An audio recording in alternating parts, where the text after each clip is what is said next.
Friends, మన garden లో చాలా ప్లాంట్స్ చిన్న చిన్న పాట్స్ లోనే ఉంటాయి అన్నమాట. స్పేస్ కంజెస్టెడ్ ఉండడం వల్ల చిన్న పాట్స్ లోనే పెంచాల్సి వస్తుంది. చాలా పెద్ద పెద్ద ప్లాంట్స్ కూడా మనం చిన్న చిన్న పాట్స్ లోనే పెంచేస్తుంటాం. మాలాంటి చిన్న బాల్కనీ ఉన్న వాళ్ళు ఫర్టిలైజర్స్ స్టోర్ చేసుకోవడం కొంచెం కష్టంగా ఉంటుంది. రెగ్యులర్ గా అన్ని ఫర్టిలైజర్స్ మార్చి మార్చి వాడుతూ ఉంటాం కదా ప్లాంట్స్ పైన. ఒకసారి మస్టర్డ్ కేక్ అని వాడతాము, ఒకసారి బోన్ మీల్ పౌడర్ అని వాడతాము, ఒకసారి కౌడంగ్ అని వాడతాము, ఒకసారి లిక్విడ్ ఫర్టిలైజర్ అని అన్ని వెజిటేబుల్స్ అన్ని స్టోర్ చేస్తాము, ఒకసారి బనానా పీల్ ఫర్టిలైజర్ అని వాడతాము, కొంతమంది ఎగ్ వాడతారు, ఫిష్ మీల్ వాడతారు. అప్పుడప్పుడు రెగ్యులర్ గా ఫర్టిలైజేషన్ వేయడానికి కుదరదు అనమాట.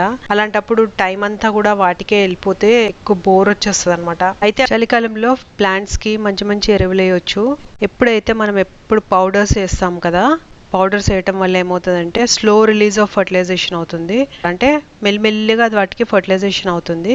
బట్ లిక్విడ్ ఫర్టిలైజేషన్ వేయడం